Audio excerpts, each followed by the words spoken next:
نحمدہ نصلی علی رسولہ الکریم۔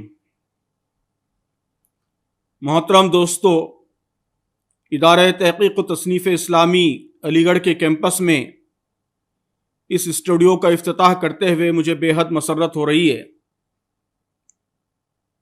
ہمارے ملک کی آبادی کا نصف سے زیادہ حصہ 25 سال سے کم عمر کے لوگوں پر مشتمل ہے، یعنی ڈیجیٹل نیٹیوز پر مشتمل ہے۔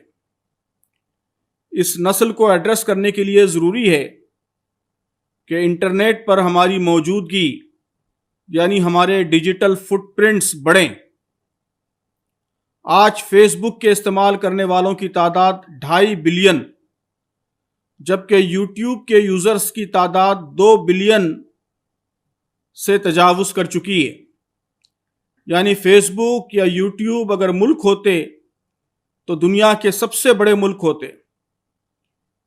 اس لیے سوشل میڈیا اور ڈیجیٹل وسائل کو مؤثر طریقے سے استعمال کرنے کی فکر کرنا اور اس بات کی فکر کرنا کہ یہ گمراہی اور اخلاقی تباہی کا ذریعہ نہ بنے بلکہ ہدایت اور صحیح رہنمائی کا ذریعہ بنے، یہ اہل اسلام کی اس وقت اہم ترین ذمہ داریوں میں سے ایک ہے۔ علی گڑھ کو ہندوستانی مسلمانوں کا دماغ کہا جاتا ہے۔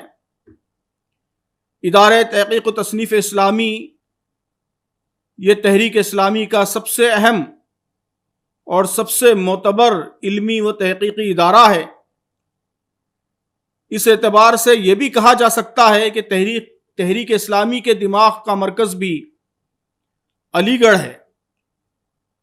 تو یہاں اس اسٹوڈیو کے قیام سے امید ہے کہ علی گڑھ کی اہم علمی، دعوتی اور تحریکی سرگرمیوں سے، یہاں ہونے والی اہم تقاریر، خطابات، علمی مجالس وغیرہ سے اور یہاں کے اہل علم سے بڑے پیمانے پر پورے ملک میں استفادے کی راہیں ہموار ہوں گی انشاءاللہ۔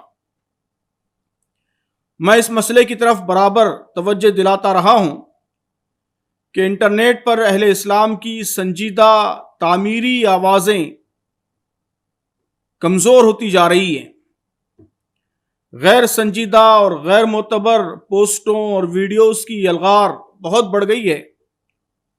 ایسے لوگوں کی تعداد بڑھتی جا رہی ہے جو اسلام پر چوطرفہ حملوں سے پریشان ہو کر اسلام کے بنیادی اصولوں پر سیریس مصالحت، حد سے زیادہ مروبیت اور مداحنت کا مظاہرہ کرنے لگتے ہیں۔ ان کی مضحکہ خیز سطح کی معذرت خواہی اسلام کے وقار کو مجروح کرتی ہے اور اسلام کی دعوت کے کام کو نقصان پہنچاتی ہے۔ اسی طرح ملک کے موجودہ اشتعال انگیز ماحول میں ایسے لوگ بھی اب تیزی سے بڑھ رہے ہیں جو گالی کے جواب میں اور موٹی گالی دے دیتے ہیں، انتہا پسندانہ خیالات کا اظہار کرنے لگتے ہیں، مسلکی تشدد اور فقہی آراء میں عدم برداشت کے رویے کا مظاہرہ کرتے ہیں، یعنی مجموعی طور پر اسلام کی وہی ترجمانی کرتے ہیں جو اسلام کے دشمن چاہتے ہیں۔ یہ لوگ بھی بالآخر اسلام کی دعوت اور اس کی امیج کو نقصان ہی پہنچاتے ہیں۔ انٹرنیٹ اور سوشل میڈیا کا سرسری تجزیہ بھی، جائزہ بھی یہ ظاہر کرنے کے لیے کافی ہے کہ اسلام کی حمایت میں اٹھنے والی معقول، تعمیری، مبنی بر اعتدال اور اسلام کی صحیح ترجمانی کرنے والی آوازیں بہت کم ہیں، کمزور ہیں اور مذکورہ آوازوں کی نوائس میں پوری طرح دبی ہوئی۔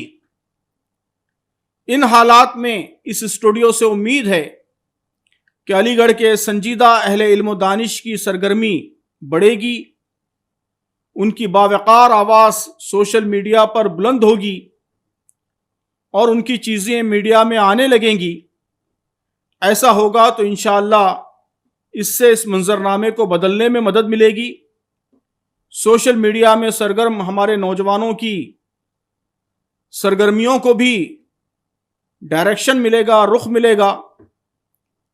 اللہ سے دعا ہے کہ اس اسٹوڈیو کو اور اس سے وابستہ ٹیم کو ان توقعات کی تکمیل کی توفیق عطا فرمائے اور مواقع اور صلاحیت عطا فرمائے۔